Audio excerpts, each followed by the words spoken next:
साल 1998 भारतीय सिनेमा का वो साल जिसने इंडियन फिल्मों और इसकी मेकिंग को सिरे से बदल दिया, खासकर बॉलीवुड फिल्मों की मेकिंग को। काहे कि इस साल आई राम गोपाल वर्मा की सत्या। इसे आप इंडियन सिनेमा की गॉडफादर कह सकते हैं। इसने एक जॉनर को रीडिफाइन किया। सत्या ने ही मनोज वाजपेयी को हिंदी फिल्म इंडस्ट्री में स्थापित किया। इसी फिल्म से सौरभ शुक्ला का करियर शुरू हुआ। इसी से अनुराग कश्यप फिल्मों में आए। इसे दोबारा 17 जनवरी को एक बार फिर से सिनेमाघरों में रिलीज किया जा रहा है। तो इस मौके पर आपको सुनाते हैं सत्या के आइडिया के तौर पर कंसीव होने की कहानी। सत्या बनाने के लिए रामू का बॉलीवुड हमेशा कर्जदार रहेगा। कमाल ये है कि इस फिक्शन फिल्म के सभी किरदार रियल थे। ऐसा रामू ने खुद एक जगह बताया था। रामू का कहना था कि इस फिल्म के कैरेक्टर किसी न किसी असल किरदार से मेल खाते हैं, या तो फिर वो उसकी उन किरदारों की उन्होंने कहीं कहानी सुनी थी या खुद जाकर रामू उनसे मिले थे। राम गोपाल वर्मा की एक फिल्म है रंगीला, इसके लिए वो मुंबई आए थे।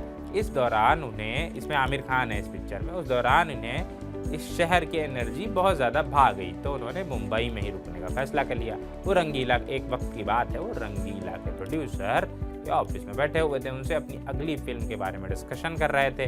वो एक मुंबई बेस्ड एक्शन फिल्म बनाना चाहते थे। इसी समय उन्हें एक फ़ोन आया जिससे पता चला कि गुलशन कुमार की सुबह 8:30 बजे गोली मारकर हत्या कर दी गई है। दरअसल गुलशन की रामू से सुबह 7 बजे बात हुई थी। दोनों मिलने वाले थे, लेकिन उससे पहले ही गुलशन कुमार के शरीर को गोलियों से छलनी कर दिया गया।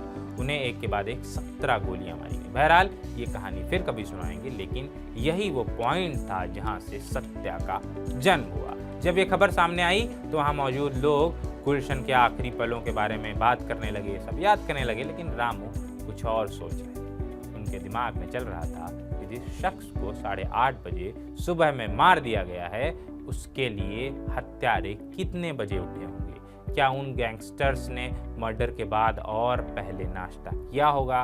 उनके दिमाग में ये बात चलने लगी। जब गैंगस्टर कुछ गलत काम करते हैं तभी चर्चा में आते हैं, लेकिन आमतौर पर वो क्या करते हैं, उनकी जिंदगी कैसी होती है, इसके बारे में किसी को भी नहीं पता हो। राम गोपाल वर्मा ने उस समय टाइम्स ऑफ इंडिया में कुछ तस्वीरें देखी जिनमें गैंगस्टर को सिर पर काला कपड़ा बांधे हुए दिखाया गया था, जो कि बॉलीवुड में दिखाए जाने वाले गैंगस्टर्स से अलग था। रामू को एहसास हुआ कि गैंगस्टर अलग से नहीं दिखते, आम लोगों के जैसे ही होते हैं, वो कोई भी हो सकता है। अपनी कहानी याद करते हुए रामू ने एक बार बताया था कि वो जहाँ रहते थे वहाँ एक शख्स था जिससे उनकी कभी कभी मुलाकात हो जाती थी। बाद में वो एक गैंगस्टर निकला।